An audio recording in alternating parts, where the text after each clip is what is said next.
Okay, everybody, listen up, class. We're going to study about George Washington. And where is that guy? I'm looking for him. Is he around here? Is he around here? Hey, there he goes. Okay, George, let's start. General Washington's mom was a loyalist, and what that means was that she was loyal to Britain. She didn't approve of Washington's revolutionary ways. She was a very demanding, very difficult woman, and he set her up in a house and he took good care of her. She lived to be 80 years old. She died a few months after he became president. Now, very important, after the American Revolution, Washington disbanded the army and he resigned, and this stunned Europe because Washington could have taken his army, taken over, and become the first king of the United States. He chose not to do that. He went over to Mount Vernon. And while he was in Mount Vernon, working on his land, riding horses, Washington loved horses. Okay, while he was in Mount Vernon, this new government, they had what they called the Articles of Confederation. It was like the Constitution of that time. This was like an experiment. It was a republic. All over Europe, there were monarchies. There were kings and queens. This was a republic, a democratic government. There was a lot of trouble, though. After the American Revolution, there was a big war debt. And the currency that they were using had dropped in value. Inflation had gone up. In the meantime, the British were at their trading post to the west. They kind of refused to go, even though the treaty said they were supposed to leave, they were still there. The Spanish down in Florida were blocking off the Mississippi and not allowing the Americans to trade. The British, on the other hand, also were blocking the Americans from trading in the West Indies. It was a very, very bad time. There were food riots. There was a depression. There were rebellions. Farmers who could not pay their share of the war debt had their lands seized. The North was also having problems with the South because the North was trying to stop slavery slowly. So they put a big tax on any imported African slave, and the South was angry about that. So the divisions were already starting. Anyway, there was chaos.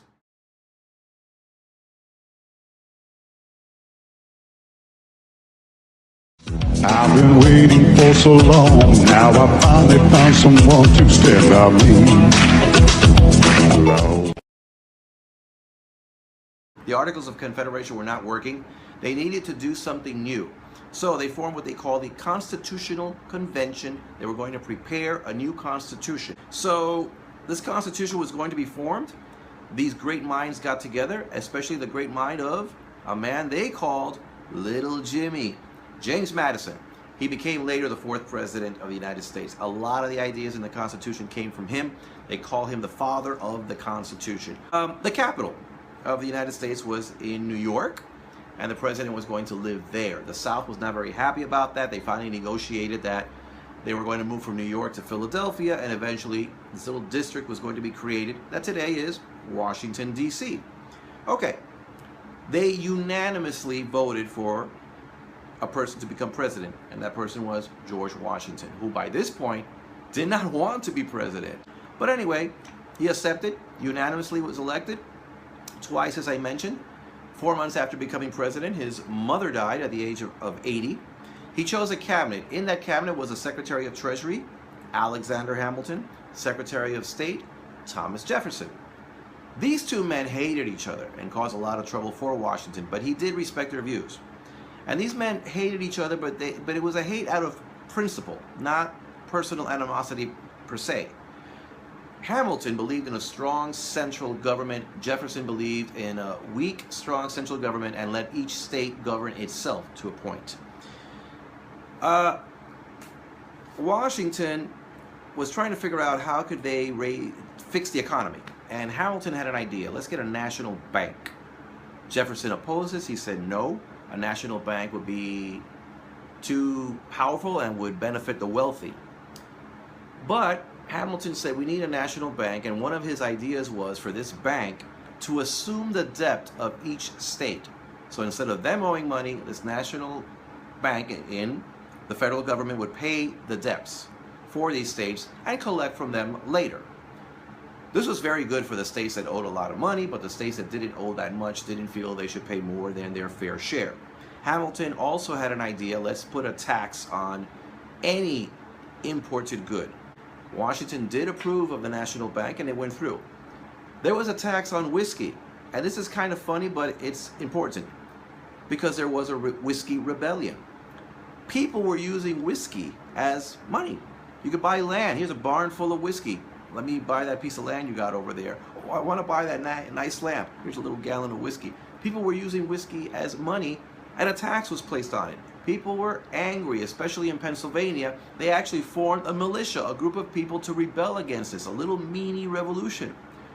Washington and Hamilton got on their horses, led an army. The only time that a U.S. president has ever done this. They led an army to go there, squash this rebellion, and Washington wanted to show that the new U.S. government would enforce their laws by force if necessary. Washington also signed treaties with the Native Americans. He started looking at the Native Americans as foreign nations. While Washington was trying to establish this new government, the French Revolution broke out there in France. Many Americans said we should go there and help the French because they helped us in our revolution, let's help them in their revolution.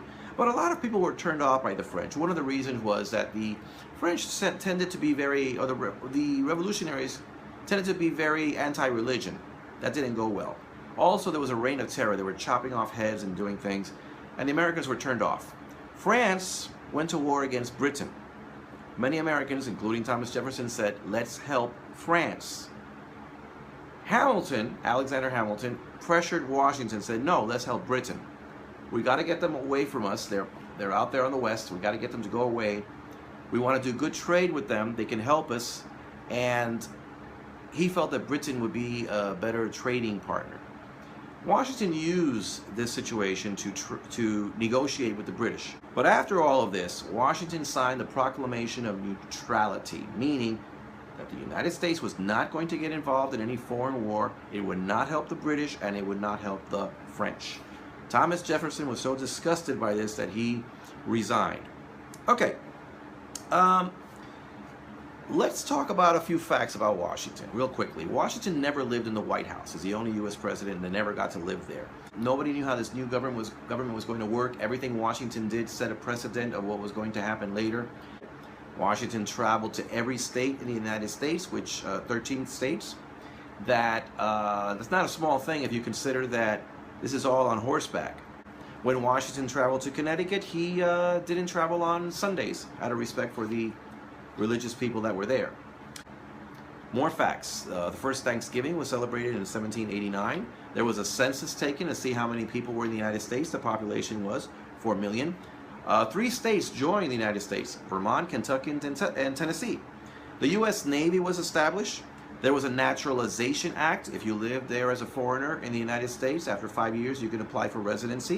1796, the first United States passport was given. The first life insurance policy was given around those times. The first elephant to step into the United States arrived in 1796. It came from India. Okay, Washington's second term ends. He was president for 8 years. They asked him to stay for a third. He would have won that election, but he said no. He had had enough. Anyway, after 2 terms, he was out. There was an election. John Adams won against Thomas Jefferson. John Adams won. Back then, whoever came in second became vice president. So Thomas Jefferson became his vice president, which was strange because they were from different parties.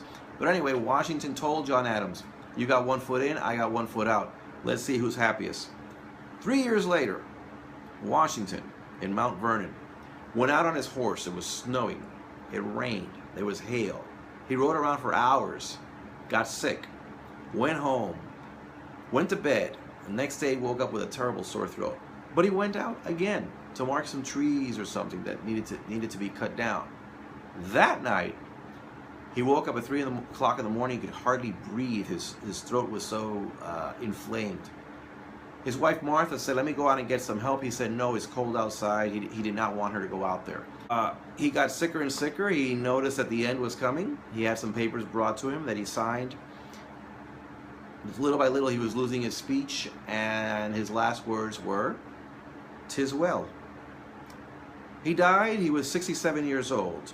This is in 1799. He wanted to reach the 1800s, and he missed it by about 2 weeks. After he died, Martha, his wife, burned all his letters, all the correspondence. so we don't have any love letters between them.